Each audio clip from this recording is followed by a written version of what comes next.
Egypt সফরের প্রথম দুটো পর্ব দেখানোর পরে আজকের পর্বে থাকবে ভ্যালি অফ দ্য কিংসের কিছু গল্প। এনশিয়েন্ট ইজিপশিয়ানরা মনে করতো যে ওয়েস্টার্ন ব্যাংকে রয়েছে more mountainous area than eastern. আর ভ্যালি অফ দ্য কিংসে আমরা দেখব প্রায় 3টে টোম্ব এবং তারপর ওখান থেকে যাব কলোসি অফ মেমন দেখতে।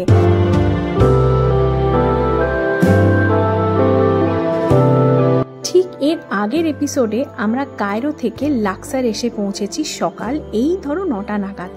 তারপর আমাদের হোটেল লোটাস হোটেলের চেক ইন করে নাইলের একটা অসাধারণ ভিউ পেয়েছিলাম, সেটা তোমাদের সাথে শেয়ার করেছিলাম। তোমরা এখানেও দেখতে পারো, আবার আগের ব্লগে গিয়েও দেখে নিতে পারো। আর তারপরে আমরা বেরিয়ে পড়েছিলাম কারনাক টেম্পল দেখতে, আমাদের লাক্সার সাইটসিংয়ের প্রথম পিট স্টপ।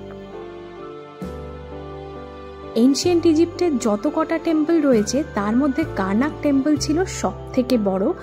এর অসাধারণ আর্কিটেকচার, পরতে পরতে ইতিহাস আর হাইরোগ্লিফ, তার সাথে রাজারাজরাদের কাহিনী মানে ফেরাওদের কাহিনী সত্যি মুগ্ধ করেছিল।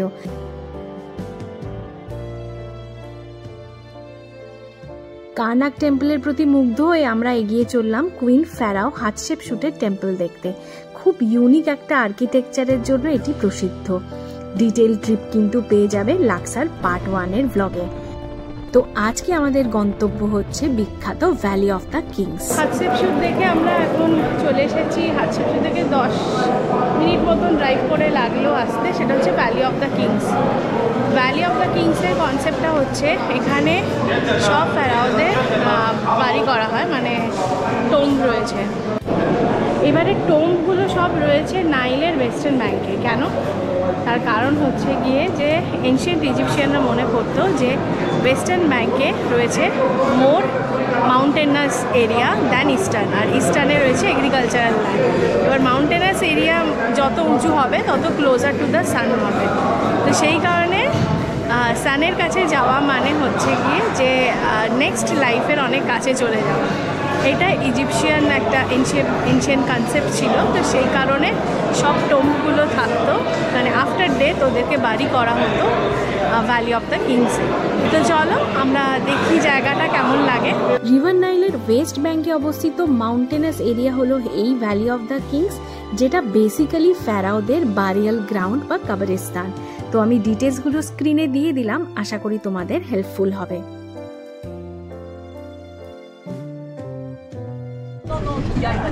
তো এখানে 3টে র্যান্ডম টোম্ব আমাদের ফ্রিতে নয়, সরি 20 ইজিপশিয়ান পাউন্ডে দেখা যাবে 3টে। তো আমরা আপাতত সেইটা কাটছি। আর যেগুলো ফেমাস, যেগুলো যেমন তুতেনখামুনে এখন যেমন রেস্টোরেশন ওয়ার্ক চলছে, তো ওটা আমরা দেখতে পাবো কিনা জানি না। আর তেমনি রামেসেস 4, 5 and 6-এর আছে, ওটাও যেমন 220 ইজিপশিয়ান পাউন্ড। তুতেনখামুনটা হচ্ছে 700 ইজিপশিয়ান পাউন্ড। তো ওইগুলো যদি তুতেনখামুন দেখাই যায় তাহলে আমরা ওটাই দেখব।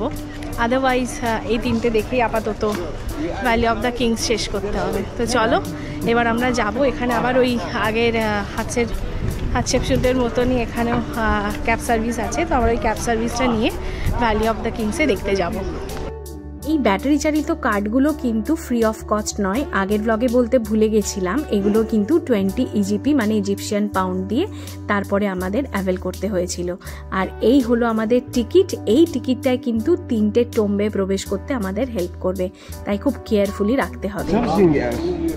As I told you, they can't ignore the idea of the pyramid. So in front of you, have a look. Again, it reminds you of what? The shape of what? The pyramid. So looks like a natural pyramid. How many tombs are inside here? 63. 63. All of them were stolen. Except one. Except one. Tutankhamun. So the people saying that King Tutankhamun, he was lucky by his tomb, or his tomb was lucky by him.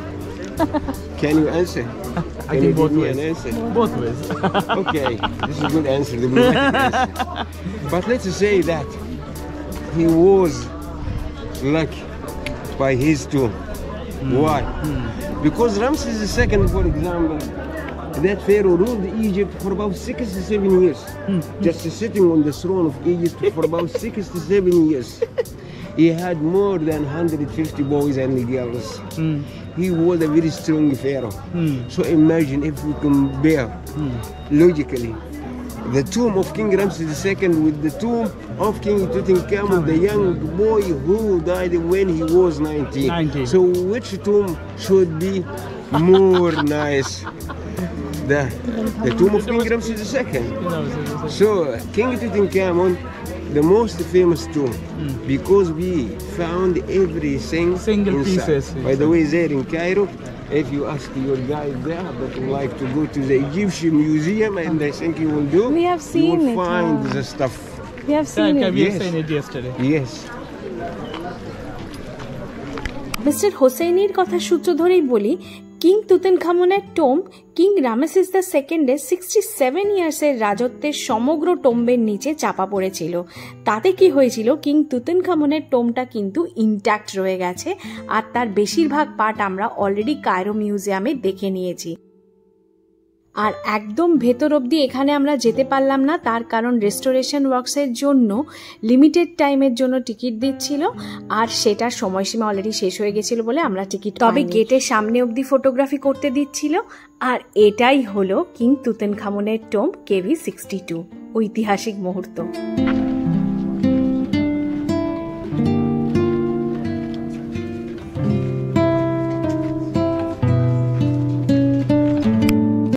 King তুতেনখামনের Tomé দেখে আমরা এবার এগিয়ে চললাম আমাদের টিকিটের সাথে। আমরা যে 3টে টোম দেখার টিকিট কেটেছিলাম 20 ইজিপশিয়ান পাউন্ড দিয়ে, তার প্রথমটা দেখতে। আর এই টোমটা হলো কিং রামেসিস 4 টোম। চলো দেখি ভেতরে কি আছে।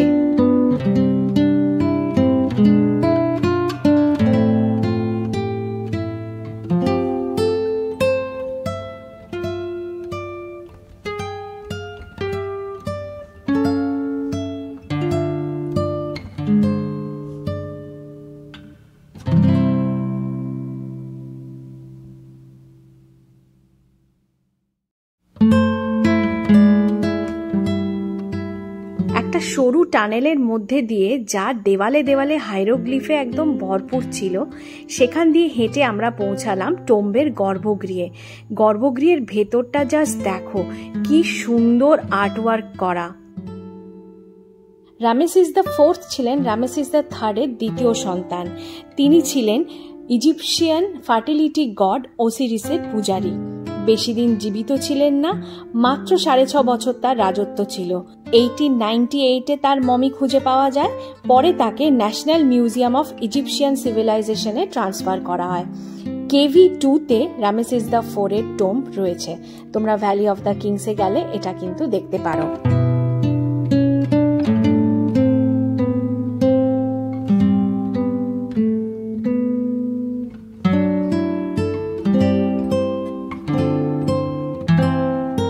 মাউন্টেনের মাঝে মাঝে এক্সকেভেটেড হওয়া এই টোমগুলোর নাম রয়েছে, কিছু কোড মার্কস রয়েছে।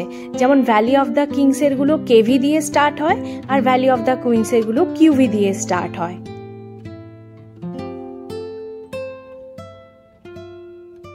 রামেসিস দ্য 4th-এর টোম থেকে এবার আমরা প্রবেশ করেছি রামেসিস দ্য 9th-এর টোম্বে।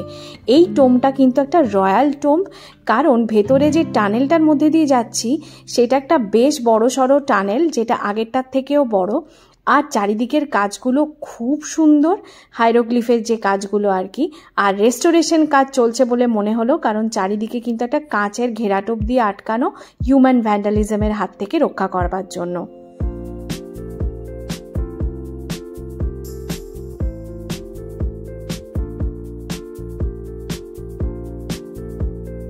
রামেসিস দ্য 9-এর টোমটা পাওয়া গেছিল আরো অনেকটা নিচে, সেই জায়গাটা তোমাদের এখন দেখাচ্ছি। রামেসিস 9-এর রাজত্ব ছিল প্রায় 19 বছরের। তার রাজত্বে সান টেম্পল বা সূর্য দেবতাকে প্রাধান্য দেওয়া হতো বিশেষ, যা তার টোম্ব KV6-এও কিন্তু দেখা যায়।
রয়েছে। প্রাচীনতম বোধহয় থুটমোস দ্য 1 আর নবীনতম Ramesses the 10th or 11th। এরপরে আমরা এগিয়ে চলেছি আমাদের নেক্সট টোমটা দেখতে, যেটা হলো রামেসিস দ্য ফার্স্টের টোম, KV16।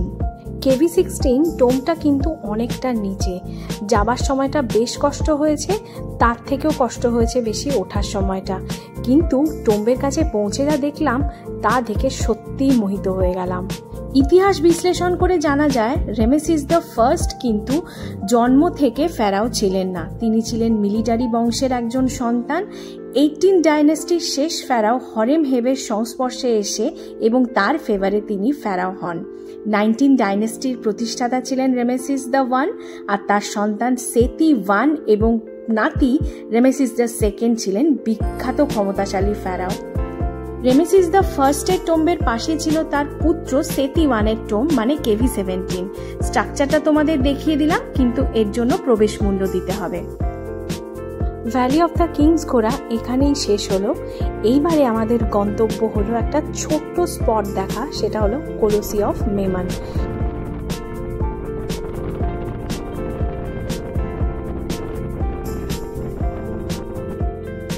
আমরা যেই কলোসি অফ মেমনের দিকে এগিয়ে যাচ্ছি, এটা বেসিক্যালি হলো ফেরাও আমেনহোতেপ 3-এর জায়ান্ট দুটি স্ট্যাচু।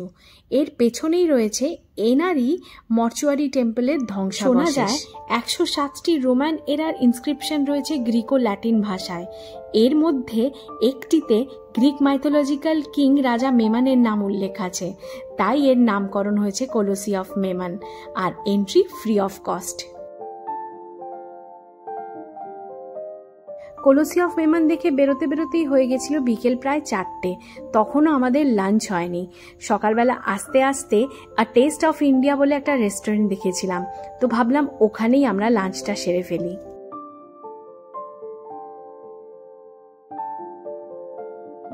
রেস্তোরাঁটার মধ্যে একটা বেশ ভারতীয় ভাইব আছে।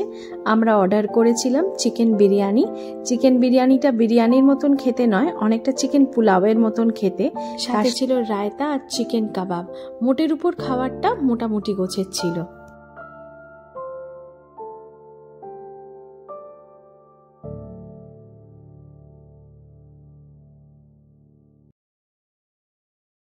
লাক্সার আমরা এত ডিটেলসে ঘুরেছিলাম যে ব্লগের কন্টেন্টও অনেক আছে, বেকার ব্লগটাকে বেশি বড় করব না।